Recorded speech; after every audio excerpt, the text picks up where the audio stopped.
Give them my love. And we're coming up in 5.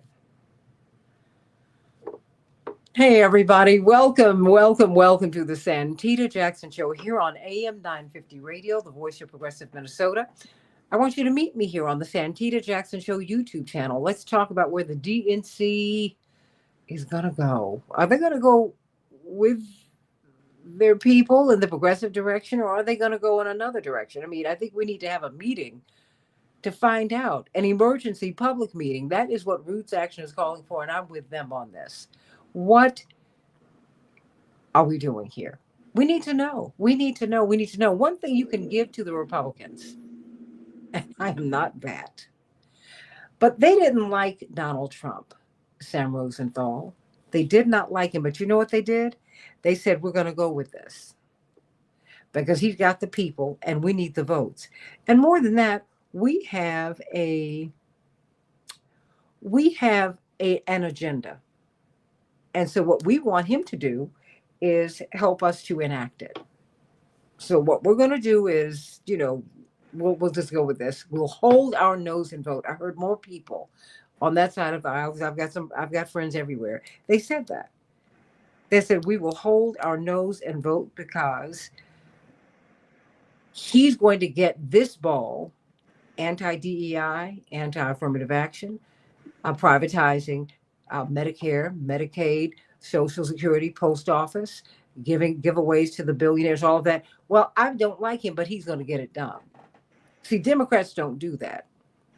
They see a Bernie Sanders, probably the most exciting candidate, I would say, dare I say, since Jesse Jackson, a generation before. They came out of the Jackson campaign. Someone who, if there was a rumor, if there is a rumor today that Bernie Sanders is going to show up, 10, 15, 20, 30, 50, 60,000 and more will show up. And he's getting Trump's people. Now, have Democrats gotten that point? Yeah, that's what I want to know. So you let me know what you're thinking, everybody. Please I want to know what your thoughts are. What do you agree with what Roots Action is calling for? They're saying, look, we need to have a public, it's important, emergency, that's important, meeting. We need to do that. We need to know exactly what the Democrats are trying to do. Sam Rosenthal, Roots Action, talk to me. I want to hear what your thoughts are because I said, here they go again. I'm about to lose all my little friends over at the DNC, but they think we're a bunch of rabble rousers anyway. And I like hanging out with you guys. I've been with you ever since. What is this call for this emergency meeting? Because in fact, you do have a petition. It reads in part, and I'm going to give it to you. The Democratic Party has failed to confront the urgency of this perilous moment for the future of the United States, as reflected in recent public opinion polls. For the sake of the future, we insist that the Democratic National Committee should convene an emergency meeting of all of its members, fully open to the public, which they are not, as soon as possible. I just was at the DNC in February, and the meetings are not public. But it sure was an emergency behind, President Trump was slashing and burning at the beginning of February. So here we are now. So, and it is shown, we have seen I know that Elon Musk was going to move back in May, but he's having to make a public announcement of his intention to step away because he's become so unpopular that he is a drag on the presidency now. So people really do make a difference, Sam Rosenthal. So what is this petition? What is this? What is it that you are asking the DNC to do? And why are you doing it this way? Yeah, well, first, thanks for having me on the show again. It's great to be here. This petition really grew out of a sense that we had at Roots Action that the Democratic Party, the DNC, aren't really expressing the extreme emergency moment that we're in here.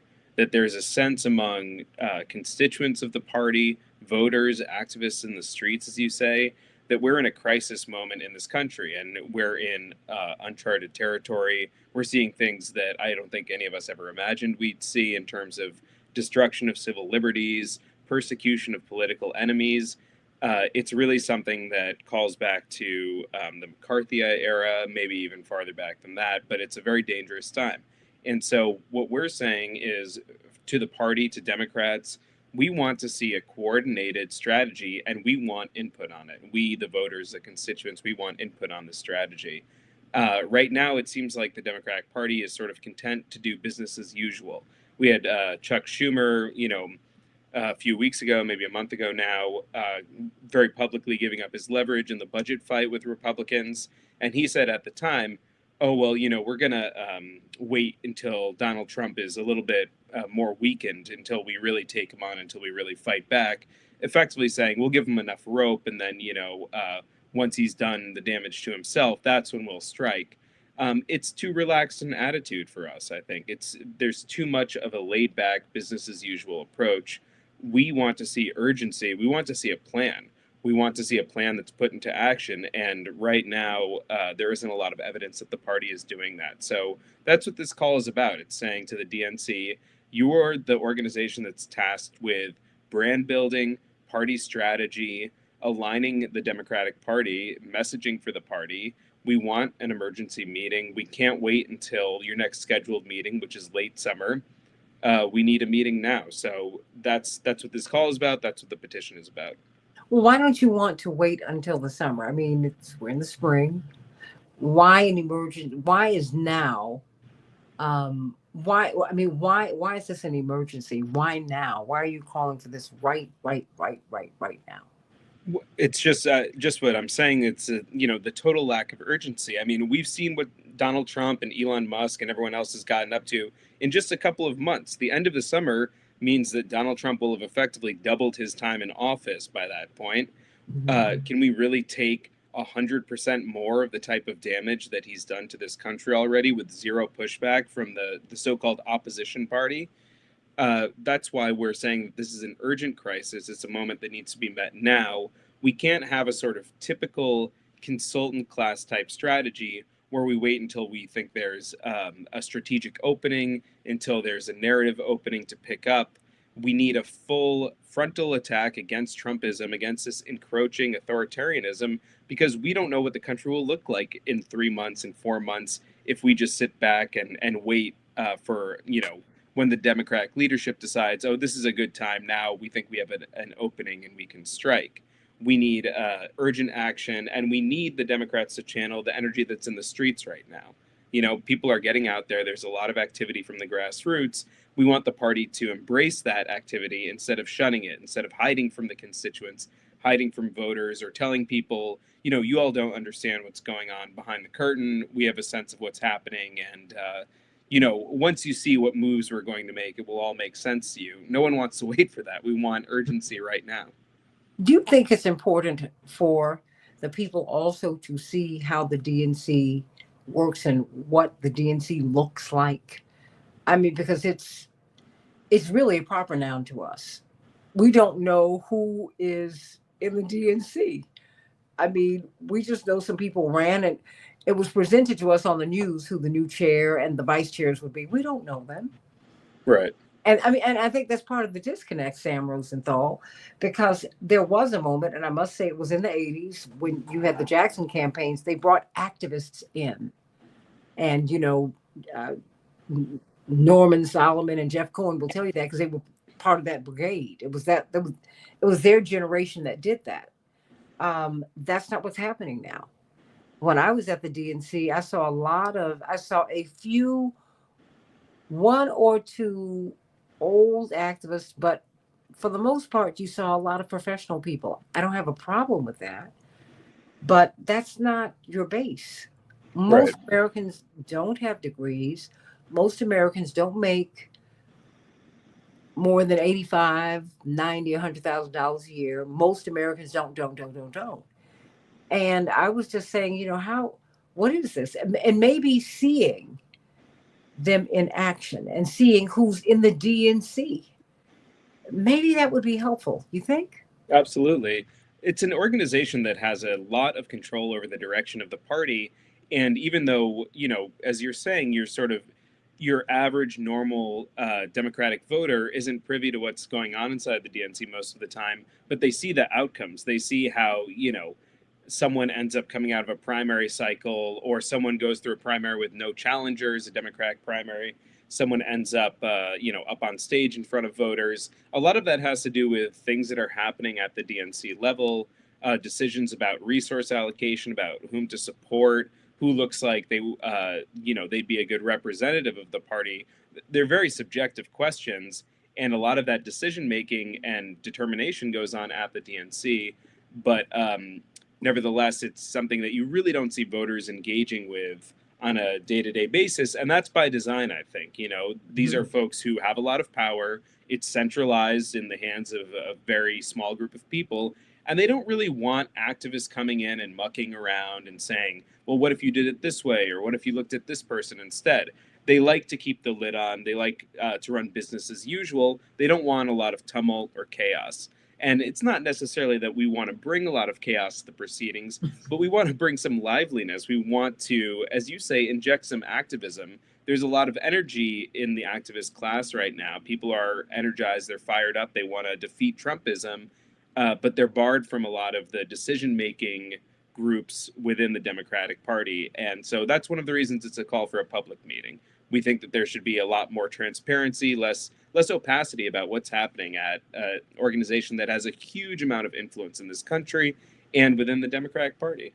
But look, I just joke, wink, nod about being troublemakers, but the comfortable need to be disturbed.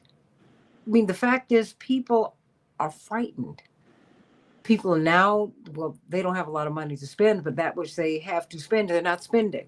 We have a consumer-driven economy because people are losing their jobs, Sam, in the private sector and in the public sector. I was at my brother's town hall meeting last night. Let me pull this up because it was something that and I'm going to send it to you, it even threw me off. The words that are banned by the Trump administration: anti-racism, anti-racist, Black, Hispanic, minority, Native American, indigenous community, racial inequality, racial injustice, racial justice, privilege, segregation, systemic racism, systemic inequality, implicit bias, confirmation bias, unconscious bias, marginalized, oppression, underprivileged. And this is a presidential action that is called Ending Radical and Wasteful Government DEI Programs and Preferencing the White House, January 20th, 2025. Yeah. Somebody's got to speak to that. That's big. That means contracts are getting canceled.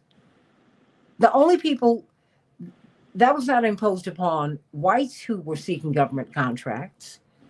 It was imposed upon Black and brown businesses.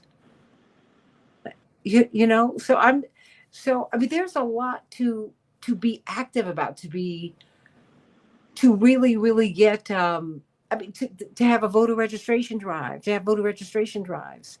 It's the law in Texas to register people to vote when they're high school seniors. I don't see Democrats pushing on that. Mm-hmm.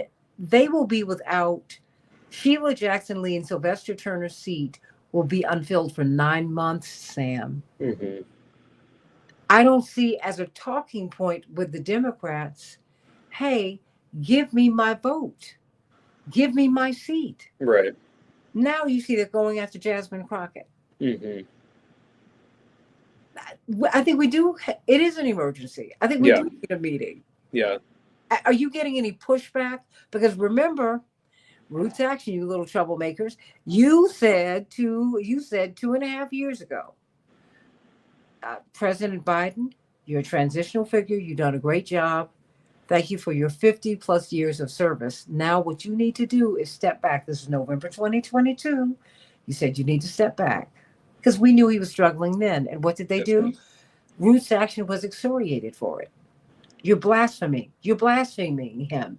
And you're not being good Democrats, and you were dismissed. That's right.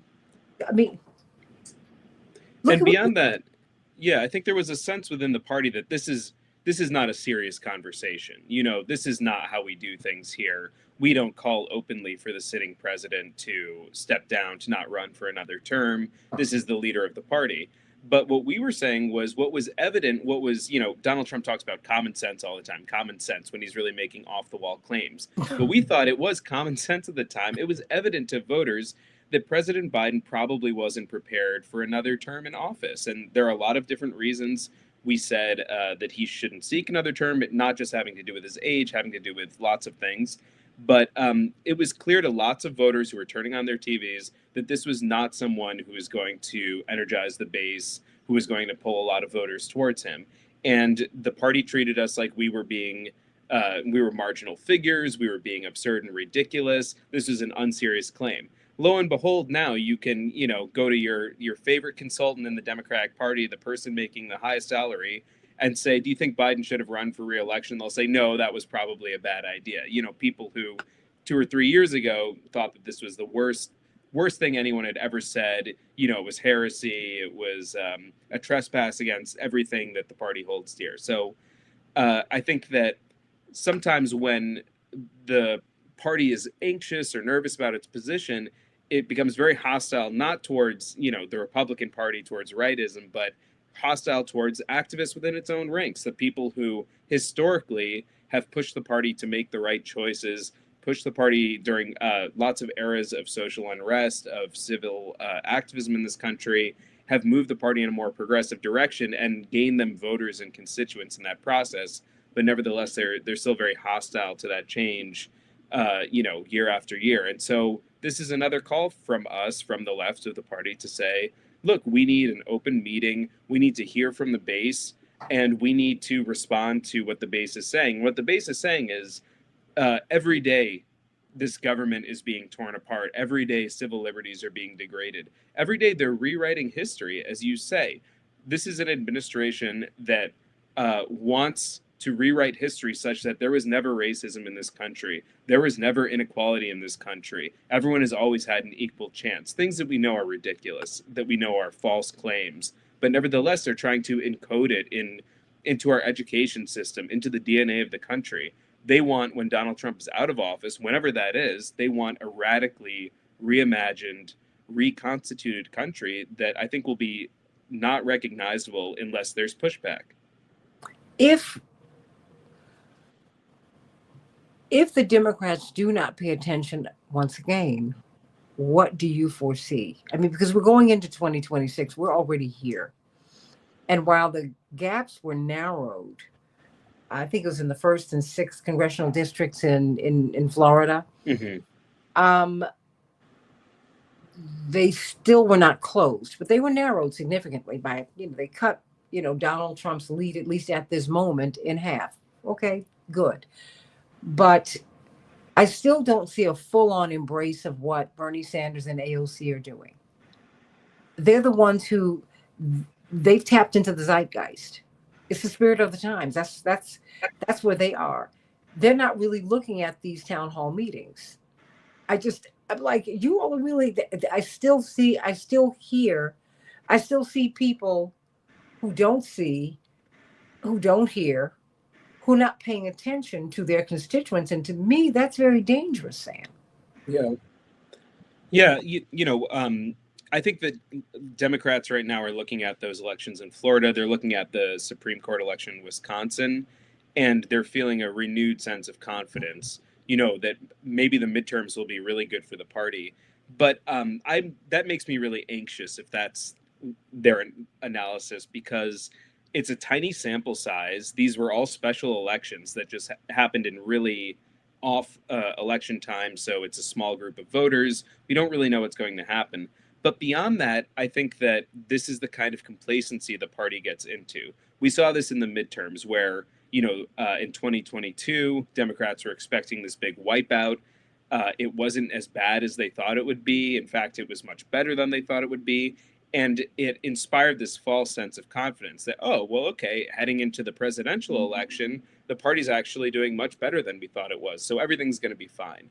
It clearly wasn't fine, and they misread that as a signal that voters were still on board with them.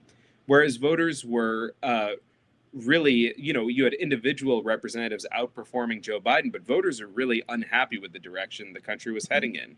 And so our critique has been for a long time now that while the Democrats are happy to run against Trump and say he's a threat to democracy, he's an authoritarian, it doesn't seem like they actually believe that. It doesn't seem like party leadership believes that, because once this authoritarian threat to democracy is in office, they say, "Oh yeah, we'll vote for his nominees to his cabinet, and we'll let him play ball on the budget for this time. Maybe next time we'll be tougher." But if this were someone who really threatened the to tear apart the fabric of this country the way I think he does, you wouldn't do any of that. You would be throwing a wrench in the works at every possible turn. And I think that that's what voters want to see. Voters in the Democratic Party want to see Democrats doing. The last thing that I'll say too is that I don't see the Democrats running on an alternative agenda. You talk about Bernie Sanders and AOC, these big rallies they're holding. There's an appetite for progressivism. There's an appeal for the claims that progressives are making. The policy that we champion is popular. People like it. And it says what's wrong with the country. It says how we can change things, where we can go. But the Democrats don't want to do that. They just want to say, well, we're not Donald Trump. Well, that strategy has been successful about a third of the time running against Donald Trump. So that's not a very good rate. If you're a sports team and you're under 500, you're not a very good sports team. And that's where the Democrats are right now. So what we want to see is a positive claim about what are you going to do? What's the future going to look like? What's the policy that you'll push once you're back in power? Instead of just saying, we're not Donald Trump, we're not Donald Trump over and over again. People know that, and they still voted for Donald Trump in the last presidential election. So do you see voter registration drives? And what about, before you go, David Hogg, the vice chair, of course, the young Parkland High School mass shooting survivor.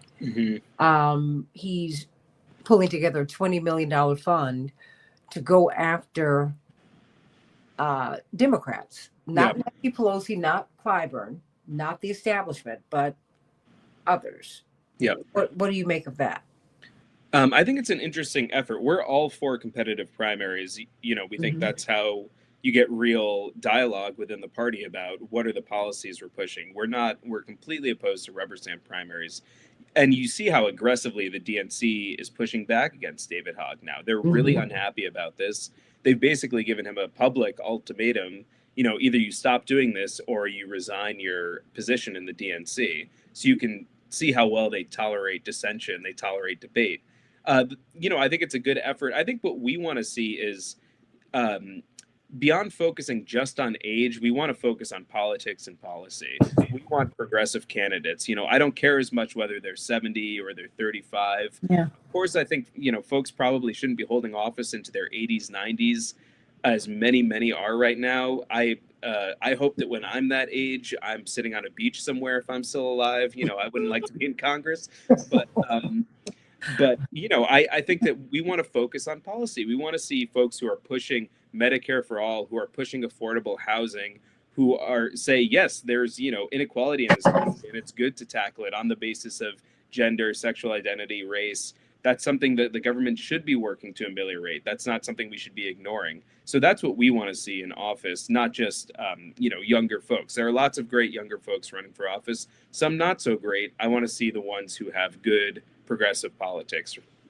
Okay, how can we help Roots Action with the path forward? Because I think that the more people know about the petition and what it is that you're trying to do, I think we can move the needle. Because I think that Americans, Sam Rosenthal, they don't want to just do something. They don't want to just get something done. I think they're very intentional. And they don't just want change. They want their Social Security. They want their Medicare. They want their Medicaid. Okay, we understand that the world is changing and that robots are the order of the day, but we also know that robots cannot run everything. I just read a story about a car, one of these driverless cars. It was in the United States, and it got stuck, and they wouldn't let the people out because it was locked. No one could get out the car. So we can go so far with this, but re-education. what are we going to do? What are we going to do about education in the United States? What are we going to do? And what's the real state of our finances? I mean, I think that people have a lot of questions, and we need you to push the envelope. So, how do we help you do that? Yeah, you can go to rootsaction.org. You can find our petition there about the DNC's emergency meeting that we want to have. Lots of other petitions there as well. You can also contact your representative and tell them that you want them to publicly call for this meeting. Representative Ro Khanna from California is already on the record. He was on MSNBC the other day talking about this call for an emergency meeting of the DNC. Your representative should join on too if they're a Democrat. If they're a Republican, maybe not as useful, but if you have a Democratic representative, call them up, tell them that you want them to push for this emergency meeting, that you think it's important, you think the DNC should hear from voters, they should hold a public emergency meeting. And otherwise, just, tell your friends, tell other folks in your community that you want to organize against Trump and against Trumpism, and you want to organize for progressive change. I think a lot of the energy is coming from the grassroots right now. Even though it seems like a bleak time for the left and for progressives, I actually think we're the ones with the energy and the momentum right now. It's the corporatist wing of the Democratic Party that is running out of moves to make. So we've got to keep pushing the party. That's always been our role, and I think we have to keep doing it. Oh, Sam Rosenthal, Roots Action. How can we sign on to the petition? Go to rootsaction.org, and you'll find our petition there. All right, everybody. Sam Rosenthal, sending you so much love. Thanks so much. Thanks for having me again. Great seeing you. Always. Thank you. Hey, everybody, I want to know what your thoughts are. I mean, what do you want to see happen with the party? I mean, what do you want to see happen? Do you want to see this kind of change? I mean, do you think it's time for an emergency meeting? Let me know in the chat. I'm waiting for the other guests to come up, but I want to know what your thoughts are. Are you hopeful that will change things? Because it's as if the Democrats, they don't want to hear from dissenting voices. David Hogg is getting a lot of pushback because he is saying, okay, he said, all right, I won't go after Pelosi. I won't go after Clyburn. I won't go after Cindy Hoyer. I won't go after the titans of the party. But there's some other people who we are going to go after because we need to know we really, really need to know what you all are trying to do. We really, really need to know what direction you're going to go in. I mean, the fact is, when you look at the Republicans, I keep telling you this, but pay attention to the example. The Republicans have never been crazy about Donald Trump, ever. But you know what? When they saw that he had slayed the field, they said, okay, we're going to go with him. What did the former HUD secretary, my soror, said, look, Democrats fall in love, Republicans fall in line. But what Democrats are good at doing is taking down these figures who bring so much to the party. That's what they do. They do it constantly, consistently. So, Shapiro, what is on your mind today? I'm so glad you joined us. So, what do you make of this call by Roots Action for an emergency meeting of the Democratic National Committee? They said, wait a minute, the country's in an emergency, and we need to know, Democrats, where are you? What are you doing? What do you plan to do? What do you make of that? Well, Santita, thank you so much for having me on. I think that what they're doing is important because the Democrats actually do not have an effective message, and no one knows where their positioning is. It's also the fact that there is no visible, in my opinion, Democratic message. There's no Democratic leadership, no one in the forefront that's standing up saying, hey, this is what we believe in. These are our policies. This is what we're fighting for. It's like it's not translating down to the people on the ground. Maybe the people in the suites know what their plan is and what their objectives is, but none of that is translating. And it doesn't seem as though the party is responding at all to the chaotic situation that this administration has put the country in. And so what we're seeing is that we know that with Donald Trump, every day it's something new, but we're not getting any responses from the excuse me, Democratic leadership in regards to all of the changes, the tariffs, the immigration issue, all of these issues. And then within the last couple of days, you have this big leadership shakeup with Durbin retiring, with Schakowsky retiring, and there are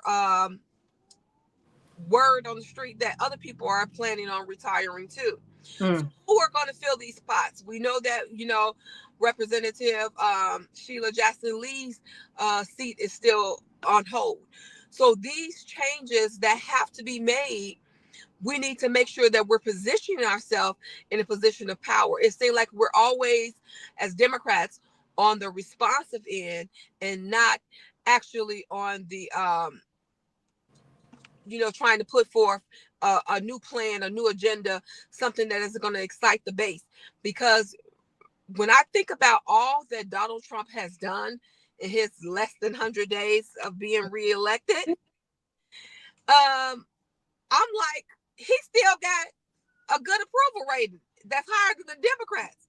So wait a minute, stop right there. Is he doing? No. Wait, don't slow down. His approval rating is higher than the Democrats and the Republicans. Yeah. Did you hear what you just said? It is. But even with all that is going on, he is still better liked by the American public by a mile than the Democrats, and by a few paces than the Republicans. I mean, and Robert says it's time for an emergency meeting. It's long overdue. I'm like, I don't see them. I don't see the Clyburns and the Pelosi's going out on the road tipping their hat to AOC and Bernie Sanders. I mean, do that. People would be very pleasantly surprised to see them there. Now I realize they're the corporatist part of the party, but nobody's feeling that, Chaparral. It's nobody. True. They have a serious message problem, and so I do think that the roots cause. Wait a minute. Do they have a message problem or do they have an intention problem? Both. Okay. I think their intentions are very so aligned with Republican Party, but they do want to be in leadership roles. Mm-hmm. However, they're going to have to make some strategic changes because the gig is up, kid. People know what it is that you're doing and what you have been, how you have been playing both sides of the fence, and then trying to still curry our votes. So right now, what they're seeing is that it's exposed. Nothing is hidden anymore. One thing about Trump, he has exposed the game to us all. So it's open for us to see how this whole political climate is actually the platform, the play game. He has given us all the book. And what he's saying, what I know for me, what I'm looking for Democrats is to put up some bigger challenges. I was like, upset. I said, we have some of the brightest constitutional scholars on the Democratic side. Even our former president, Barack Obama, constitutional scholar. You mean to tell me y'all know all the Constitution front and back, and y'all ain't found not one loophole that y'all can hold him accountable for? And y'all are letting him run amok of this country. Not only that, you are letting him break down our country to the point that people are getting off of the dollar faster. Our bonds are being sold faster. And this is going to cause a catastrophic, Santita, results to the Black and brown community who heavily depend on their 401ks and their their savings plan for retirement. But wait a minute, Pearl, but see, that goes to privatization, because that is the privatization of the pension system. That's what 401ks are.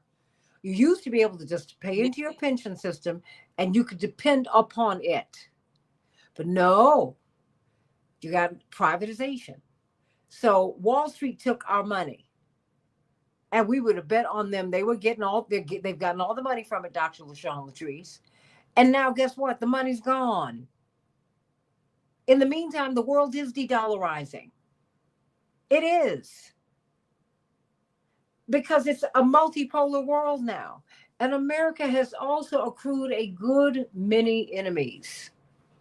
So when you see the Chinese really standing up to America and shaking their fist in our faces, guess what? We've done that a long time, everybody. You cannot think that you can treat people any kind of way and they're not going to feel some kind of way. And then they're going to treat you any way they want. You've seen how President Trump has backed up off of negotiating with we're going to negotiate with the Chinese. Chinese said, I'm not even going to call you. Number one, I own you. You are indebted to me. You go on and laugh. Unmute your microphone. Dr. LaShawn Latrice says, you know it's the truth. It is. What? I mean, no, let's keep it 100 here. Because what they're not telling you is the fact is we spend $2 trillion more per year than we take in. That's a problem. We are in a hole. We've got almost $40 trillion worth of debt, more than $36 trillion worth of debt. The president was going to go to Fort Knox to find the gold. I'm like, well, what's going on here? Is it there? I mean, wait a minute. See, during the Great Depression, people forget how close America came to revolution. Mm-hmm. Because people were so infuriated. You went to the bank and the bank was closed and you did not have an FDIC, so you lost all of your money. I think about my great-grandmother, may she rest in peace. She kept her money under the mattress. Now I understand why. Yeah. I'm like, oh, she lived through, oh man. Okay, no wonder. No wonder she was so thrifty. No wonder. They're missing the pain that's out here. And so you had a very active American electorate. So active that we put the same man in office 4 consecutive times, who was considered to be a traitor to his class, who set up Social Security. I mean, they had moved so far, so-called left, that his successor was trying to hurry up and put forth a universal single-payer healthcare system. That's what Truman was trying to do. Something's got to give. I'm sorry, Chaparral. I mean, you were saying before I bring on Dr. Latrice, because I was at Congressman Jonathan Jackson's town hall. He's going to have his big town hall in a couple of weeks. But I was there last night, and he said, I want to thank Black women for trying to save us once again. Just y'all made more sense. We tried. Chaparral? Yeah, Santita, like I was saying, people are hurting out here. I mean, when we look at the numbers, and I know even my little small account that I have with Robinhood, I'm like, oh my God, I just happened to look and I lost $1,000. Wow. Wait a minute. Like, that's not a little amount of money. Right. No, I was like, oh my God, what have you done to my little stocks? And, I call them my little penny stocks. Because I'm like, I just put the little money over there and hoping to grow, and it was growing so well. And in the last 30 days, I lost $1,000. Wait a minute, in 30 days? In 30 days, I lost $1,000. And so thank God I don't count on that money. But the reality is there are people out here that do. There are people out here who are depending on that 401k, who are depending on that Social Security. Right now they're afraid that the security is going to be gone. Well, they're saying that, it's now the the Social Security system is insolvent because of what they're doing. So when we think about, I'm just saying with the Democrats, where is the help? You have to find some type of solution. You have to find something to fight on, some platform, because right now your message is not getting through. Your message is not meeting the people. Wait, but Chaparral, let me interrupt you're you not here. fighting. I think no, their message is getting through. And it's just people, when people show you who they are, you better believe them. Well, they are called the do nothing Democrats. Okay, then I'm just saying. The do nothing Democrats. That's what they're calling them out here in these streets. They're the showing do nothing Democrats. No. They're doing something. They're corporatists. Mm-hmm. No, they're doing a whole lot. The corporations fall. But let me tell you what I did, Santita. I went and stocked up my pantries. I went and stocked up my freezers and my refrigerator. So I got at least about 3 months. And next month, I'm going to do the same thing. Keep on stocking up. Buy my sugar, my rice, my flour, and just keep on stocking up. Because it's going to get scary out here. They already said that the boats from China are on the way and they're on the dock, but the 145% tariff, they said Walmart, Target, all their shelves will be bare in 3 weeks because they don't want to pay the tariff costs to get the goods over here. So we won't actually, people are not really, they're starting to think about what's going to happen, but they haven't felt it yet because it's not, the shelves aren't bare. But the corporations, Target, Walmart, Sam's Club, Home Depot said their shelves will be bare in 3 weeks. So within a month's time, you will see a national crisis, just like when we had COVID. So I urge all your listeners to go and stock up because you're going to need at least 3 months because hopefully he'll gain some damn sense within 3 months and he'll get off of his pride and his machismo to actually fix this trade war because that's what's going on. It's more, he don't want to look bad going to China, but Xi Jinping said, I got the whole rest of the world. United States, who you got? I got the rest of the world. I mean, see, this is when Gaza matters, Dr. Latrice. That's right. When we keep getting voted down in the UN and people are looking, we are outliers on the biggest genocide we've seen in generations. Are you kidding? That's right. Dr. LaShawn Latrice. I mean, I'm flabbergasted at a lot of things that are taking place now, but most of all, we need to pay attention if we've never, ever paid attention. This is a time to unify. It's a time for us to come together. Even those of us that might not be so well versed in what is going on, it's beneficial for us to share information amongst our networks because there are so many things going on behind the scenes that are impacting us right now in front of our very eyes. That it's going to continue to take people completely out because people are already astonished at how things have been able to go on the way that they have. And like Chaparral said, there's not been a lot of resistance from the Democratic Party. And to me, when I see things like that, I think of the world of law. Silence is acceptance. When people accept certain things, it's because they are part of it. And it's nowhere in the world that you could watch all of these things manifest. And it might not be hitting their front doorsteps, but it's hitting someone that they know. And even on the Republican side, it's hitting someone that they know. But because they have been so conditioned to be concerned about their self-serving interests, I think we're seeing the results of those type of things, those backroom meetings and things, and they're manifesting now. And nobody's saying anything to represent the everyday person. Like nothing is being said. And had it not been for shows like this, shows like Chaparral Show, just people across the country who have been making it their primary goal to share the grassroots voice, people wouldn't understand what's going on. And I watched the debates. I watched the people on the comments on this show. And people have some very good perspectives that they're looking from. But just imagine if mainstream media would take these type of topics on, what would happen. God, we could educate a nation Right now, no, it's like, we have to do it right here, the way that's from right. here, We're the only one. this. Well, no, because this is our intention. Look, they have another mission. Right. Okay, their mission is to keep you misinformed. Blinded. That's their mission. Yeah. I mean, they are selling the corporate line, which is where both major parties are.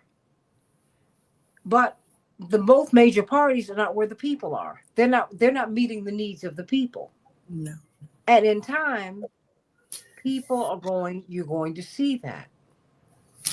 You're going to see that people are really beginning to catch on, and they are really beginning to get angry. And you wait until these checks really stop hitting. I mean, I'm just saying. So I've been calling for an emergency meeting. As I was sharing with Sam Rosenthal, I said, that would be good because you would get a chance to see who sits on the Democratic National Committee. And you could see the process and say, okay, well, now, who are you guys anyway? I don't even know you. Okay, because now they're pushing back. Chaparral, did you hear this on David Hogg? There's $20 million he's pulling together the primary people. Now, he already agreed not to touch Pelosi and Clyburn and the leaders of the party, right? But he's going to go after some other people.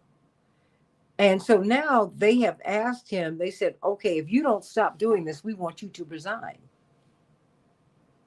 Mind, he was just voted in by the DNC. Who are you to ask him to resign?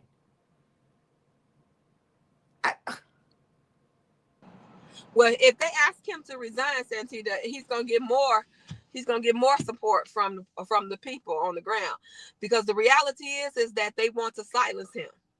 And I'm not particularly, what I was saying with Durbin and all of these people resigning. I was like, if in my mind, I'm like, if you're over 50, don't apply. And I said that to myself. I said, but in my mind, I really want to say, if you're over 40, don't apply.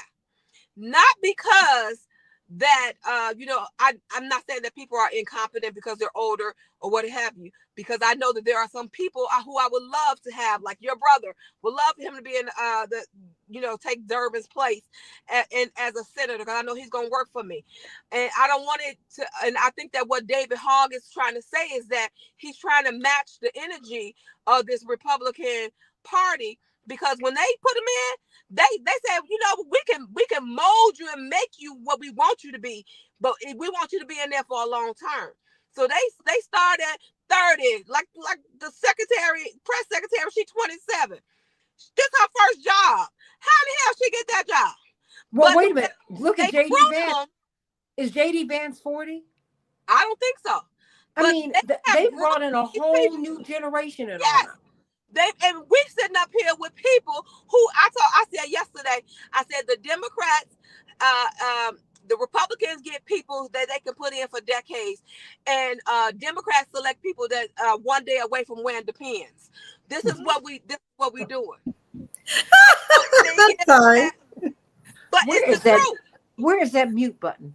It's the truth. It's the truth. I swear. I said, well, one thing, Chaparral, is not you're not lying about. I was talking to some people this past week about what's going on with Durbin coming out, and it's so funny. I really never thought that this many people were paying attention enough.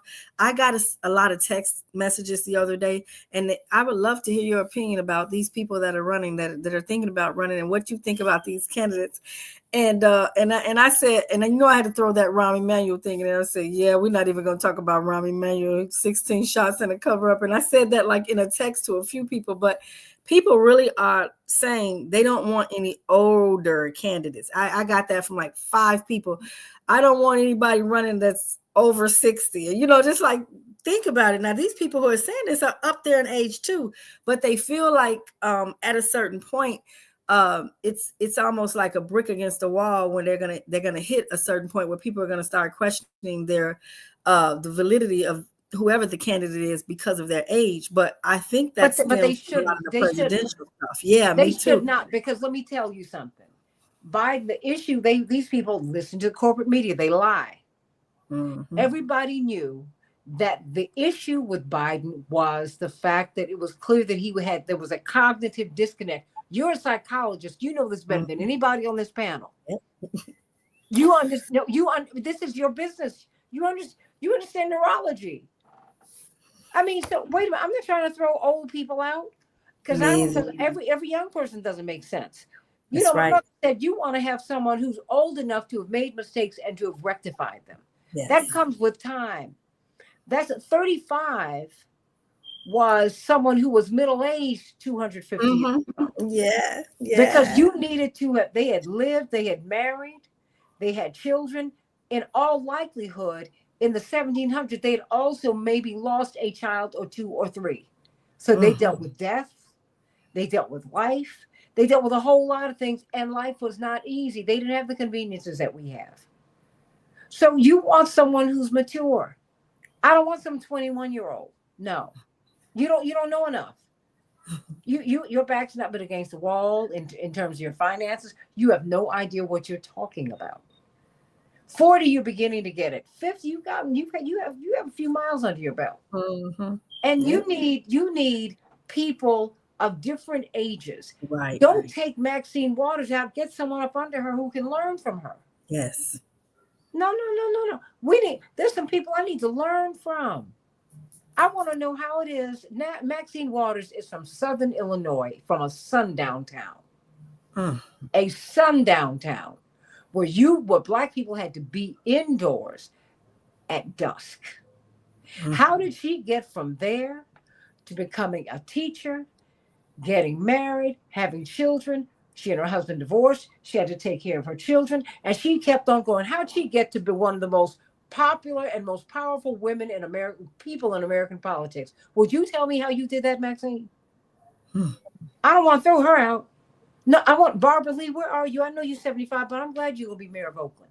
Because when you see a welfare mother, you're going to see yourself because you've been one.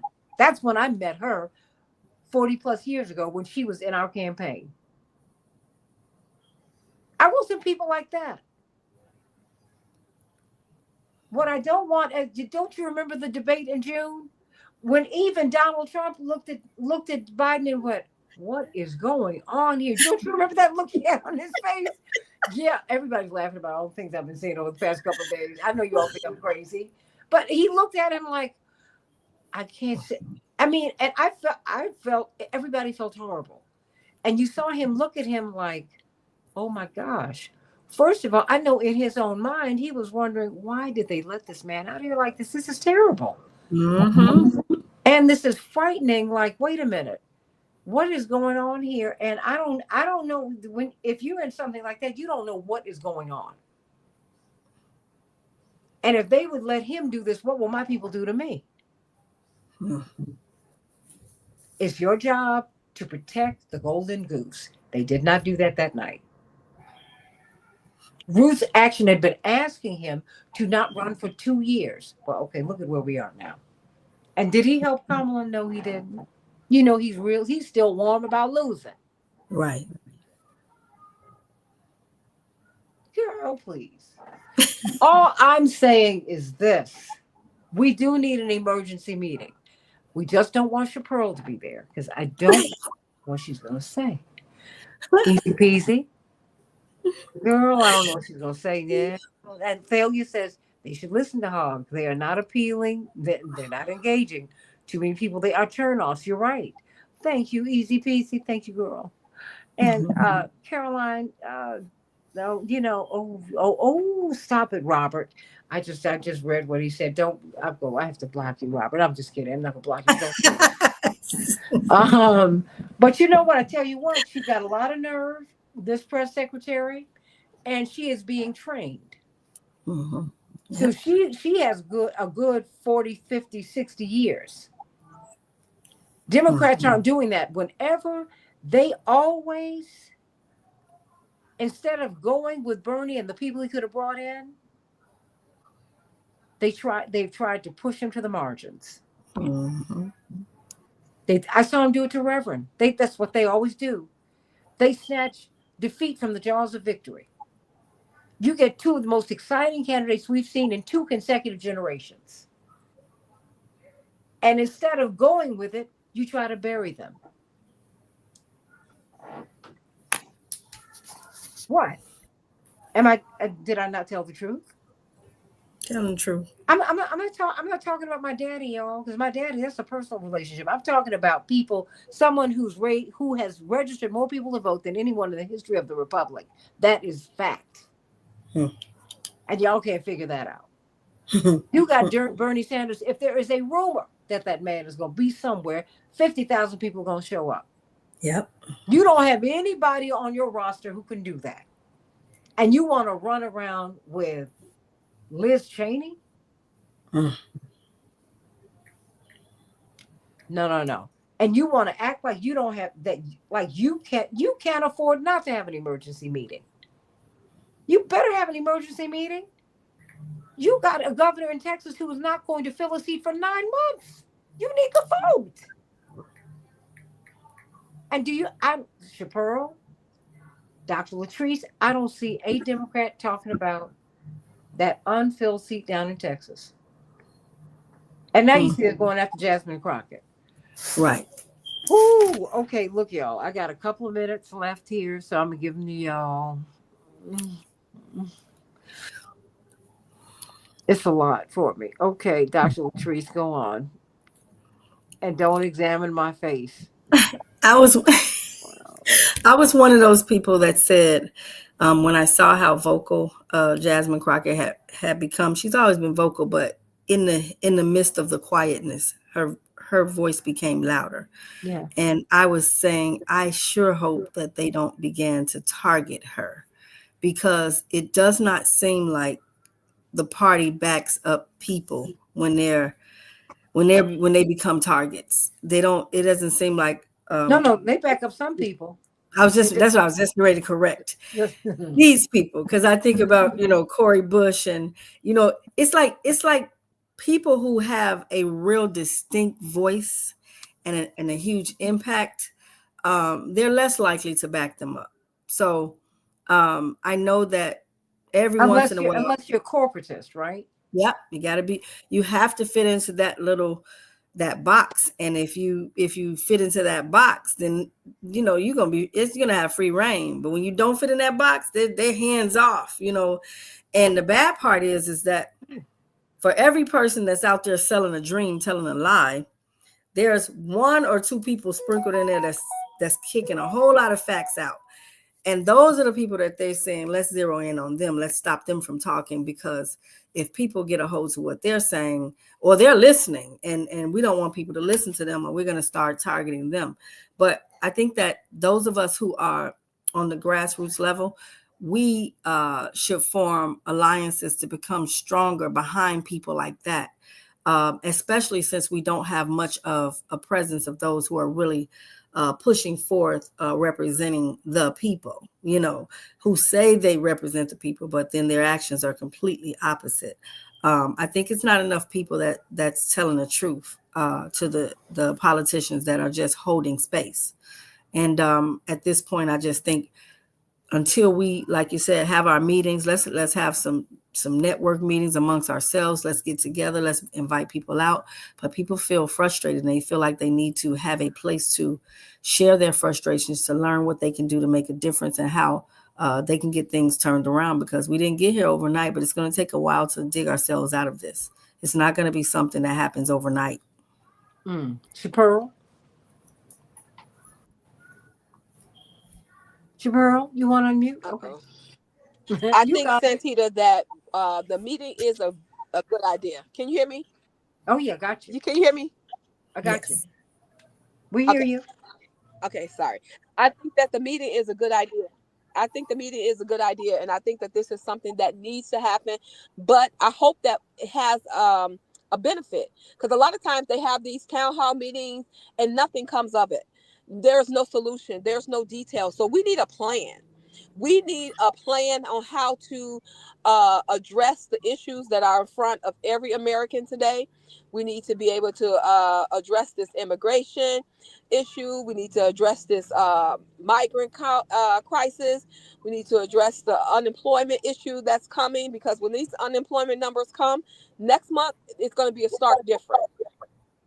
it's going to be probably catastrophic what we're seeing happening here, because so many people have lost their jobs because of this Doge. So what we're seeing right now is just the beginning of what is to come. And Democrats have to have an answer. We cannot say that they are just going to be sitting here allowing everything to occur that's been occurring under the Trump administration, and because somebody has to defend us. And so what we're seeing right now is that no one is defending us. Yeah. Well, you know what? We have to defend ourselves. And then you make the people. And if I elect you and you don't defend me, then what did my brother say last night? They asked him about term limits. He said they're built in. They're called elections. That's right. Get them out. If someone's not serving you, someone's not servicing your needs, then get them out. You don't need to put another law on top of this. You need to stay voted up. You need to be registered up. You got to work the system. It works when you work it. When you get registered to vote, when you decide to get involved and to stay involved, and when you claim your country, it works for you. When you decide to sit on the sidelines, Reverend Ike used to put it this way: you do not have the luxury of a negative thought. You got to get involved, everybody. That's all there is to it. You don't have the luxury of a negative thought. Get involved. Get involved. And everybody, like and share the show. Please like and share the show. Like and share the show. Cynthia McClendon says that Trump should be impeached. Babe, that's not going to do anything. The fact is, you got J.D. Vance, who was put in by Peter Thiel. Look at that piece. These people are spokespersons for the Elon Musks. And even the Elon Musks are not all powerful. You got the banking families whose names you don't even know. These people run everything. They're the ones who run everything. And they keep us fighting with each other, because if we are divided from each other, then we won't come together and fight for each other. That's right. And claim the world. That is our own. So, I know they rigged these elections. You're right, Cynthia, but guess what? I know that if enough of us vote, they can't do but so much rigging. Yeah. We're the ones who have to get involved. And you have to say, you know what? I don't want a computer-driven election. Let that go. Paper ballots would take too long. I don't have a problem you taking days and days to count these votes. I don't want a machine doing anything. All these viruses in the machines, are you kidding me? The way you can rig a machine, are you kidding me? That's right. No, I don't want that. Get off of these. We didn't always have, you know what, when we didn't have machines and we had, when you polled people as they walked out of the polls, guess what? It was very, very accurate. It's when you got the machines that you had a difference between these flash polls that they had when you were coming out of the polls, the voting booth, and what the computer said, how they said you voted.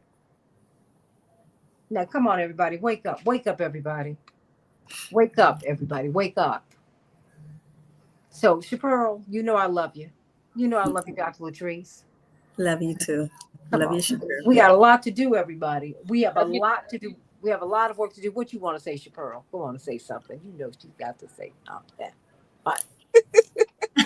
My famous line, Santita, we need Democrats that's going to be around for a while, not one ready for the pens. Oh, Michelle Hurley. Oh, my gosh. Oh, okay. I guess they'll never sponsor my show. So, okay. Thank you, Pearl. Thank you for that. Oh God. Santita, I saw that advertisement for your show when you did this. That was a good one. Oh, that was good. No, that was like, are you serious right now? I know, but it makes people so intrigued. Like, what's going on? Okay. All right. That's not what I meant to do. I don't know what your Pearl's going to say next. I'm scared. What am I doing? But I love you all. I love everybody. Let's keep it moving, everybody. I hope to see you at Rainbow Push at the Push Forum on Saturday. at 930 East 50th Street. Get on over there and please go to the Word Network or go to rainbowpush.org and watch us and get involved. We got to get involved. And we got a lot of things to do, everybody. Of course, join us on Keep Hope Alive on iHeartRadio on Sunday from 7 to 9. I love you, everybody. AM 950 Radio, the voice of progressive Minnesota, the Santita Jackson Show.